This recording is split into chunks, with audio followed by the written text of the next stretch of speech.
Assalamualaikum warahmatullahi wabarakatuh. Ni bauronyo danyo truk bahasa bodoh 4 yang tak kalen pisang lepak ni muji lepah panjang ji lupa berat terlalu panjang, pisangnya kebanyakan buahnya danyo saksikan. Langka tapi ada. Inilah pisang langka, pisang buah 1000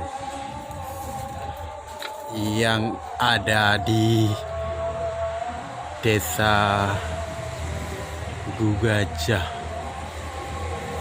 Darul Imarah, Tapang, Aceh Besar. Pisang buah 1000, pisang unik. Buahnya juga ada yang besar, ada juga yang kecil.